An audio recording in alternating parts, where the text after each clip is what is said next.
Hi, this is really cool. I am actually really excited and really super blessed to be here. Sharonda, one of my favorite artists, is right here with me.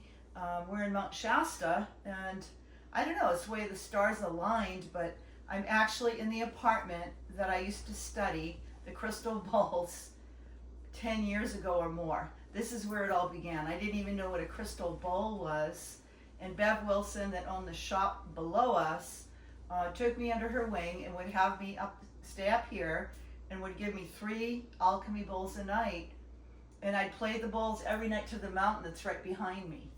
And then the next day I would have to report what I learned, what the bowls taught me. And I tell this story all the time, and I can't believe that the stars aligned and brought me back here, because Bev is no longer here. Sadly, she's relocated to another part of the state. But here I am in the very apartment that it all began. So, Sharonda, her art is sharondasilks.com. She's here with me.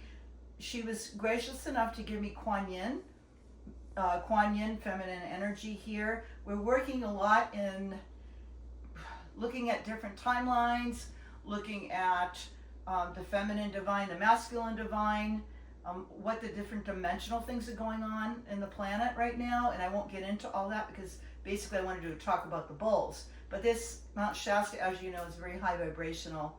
And I was in Kauai 2 weeks ago, and about 10 years ago when I came here, I was called to Kauai, Mount Shasta at that time as well. So there's a lot of significance, a lot of mind-blowing things going on right now in the planet and personally. So I'm hoping I can share some of this with you guys.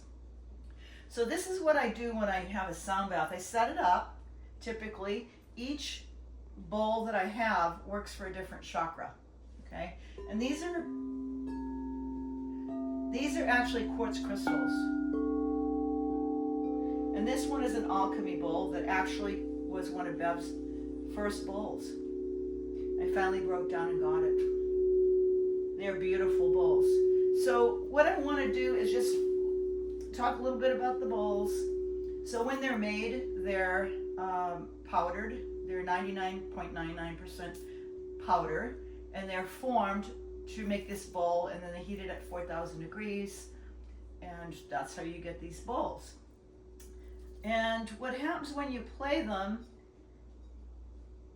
the bowls will resonate with different chakras. So the smaller the bowl that I have resonates with the top chakra.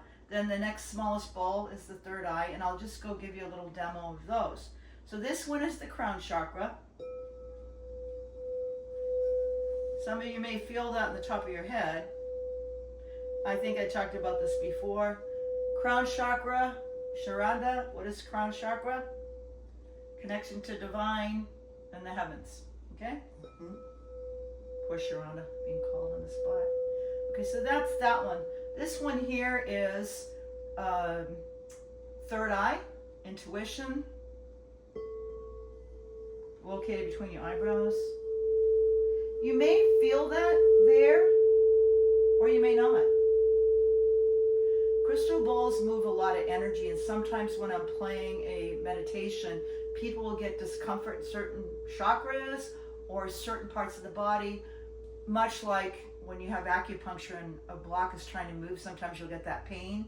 It's because it's moving blocks in the body, because the body has an auric field around it, energy field, and the body is made up of 60 to 70% water, depending on the body, the person. So what happens is when you apply sound and frequency and vibration, it creates almost like an MRI, like a that's how it feels to me, clearing out the auric field, or also working through the body, or creating a waveform that moves the water in the body and calms the cells down. Because if the body's in pain, or if or under stress, cells will act chaotically. So when you're applying this waveform to them, it actually calms the body down. I was very blessed last night because here I am in Mount Shasta. I sat right beside a gal that's super scientific, science-based, and she's doing a study right now, paper on crystal bowls, meditation, and also versus guided meditation. And she said, hands down, the crystal bowls actually helped relax the body more. But it was like a divine appointment in Mount Shasta to meet her last night. More on that. But anyway, so that's that one. Okay, we're going to move now down to the throat. Sorry, I digress a lot, if you haven't figured that out. That's a G bowl. That's the throat. Speaking your truth, talking too much, not saying what you want to say. Then the next is the heart, or F. This is an F sharp. This is the alchemy F sharp. I have 2 F bowls. Hearts, a lot of people hold so much emotion in their heart. So a lot of times when I'm playing the F bowls, they're helping to release the emotions that are stuck. And so that's the F sharp. It actually, when you get a sharp bowl, it will work on the chakra above it and the chakra below it. So that was specific for the throat, the heart, and the solar plexus, which I'm going to play the plain F bowl.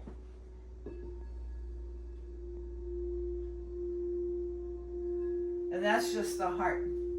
And you can feel in other parts of the body. Doesn't mean this is what's going to happen. It may not even work like that for you. Some people may not even recognize that's how it feels. They may say, oh, that's a bunch of bunk. That's fine. You know, I want people to believe and trust their own intuition and trust what's important to them and what guides them. Because there's a lot of false information right now on the planet. There's a lot of things that you need to really decipher and trust your energy and go inside and meditate or whatever to find out what's real and what's not. Enough of Laura's lectures. Okay, so we did that one. So the next one down is going to be, we did the F sharp. We're going to do, let's see, this one. This is your solar plexus.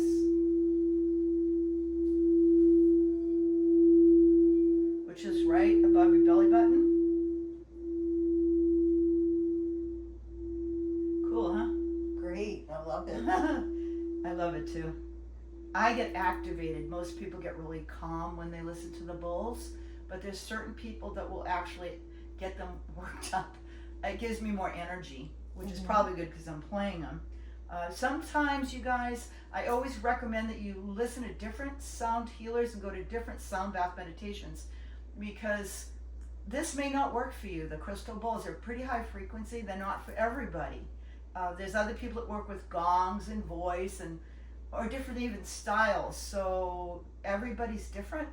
And I can appreciate all different sound healers because I really enjoy the different techniques people use.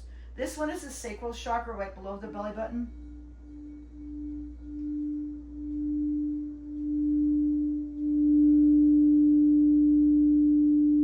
Feel that? Mm-hmm.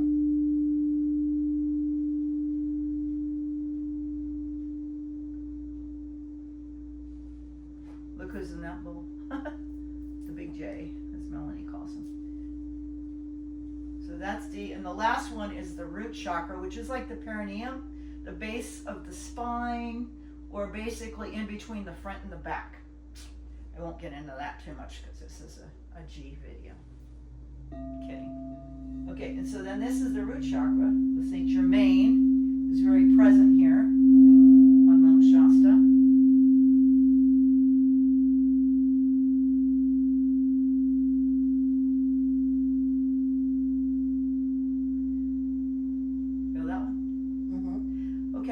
Things with the crystal bowls. I usually play about 45 minutes because I find people start to get a little bit restless if I actually got that tip from somebody else, but it's true. They get a little bit restless because they're laying down if I go longer than that. But I also, when I do play, I don't choose, I'm going to play this one, this one, this one. What usually happens is I do a prayer before I start. I clear the room, want to make it clean, highest vibration frequency, and then I just go where I'm directed to play. So I play either intuitively, well, I do play intuitively. Sometimes I'll hear it, like I'll hear G, G, G, I'm like, okay, or get out of your head. When I was, in the beginning, when I was trying to go, oh, I should play this one. No, I just have to play where I'm guided to play. And what I've found in the last few months is the somatic responses that are really interesting. So when I'm playing, for instance, one meditation, I was playing the throat chakra bowl, and I was playing the sacral chakra bowl a lot. I was going back and forth, like, okay, this is kind of interesting. After I was done, I asked the attendees, does this make sense to any of you guys? And there was half of them had throat issues, thyroid or swallowing problems, and the other half had IBS or stomach issues. So it was like, okay, the bowls know better than I do, so you just got to go that way. I hope you have a beautiful and blessed day. I want to also remind everybody, sorry, I'm getting ahead of myself. Please, if you go to any sound healings, this is moving a lot of energy. You may not notice anything the night of the sound bath, or you may. A lot of people fall asleep and snore, to be addressed in another video. But one thing I want you to please do is just drink a lot of water, because you're working with a lot of energy, you're moving a lot of energy, and the water will help move that energy through the body. So the night of the sound bath, or the day of the sound bath, and the next day. Also observe your body and how you feel. Did you sleep better that night? Are you less anxious? Do you have more energy? Did you have a pain in your knee that went away? Or did your vertigo go away? Or your IBS better? Things like that were feedback that I got from different people. So anyway, I hope you have a blessed day and happy holidays. Tomorrow's Christmas Eve. We just had the solstice 2 days ago. So anyway, blessings to all of you guys. Thank you. Thank you.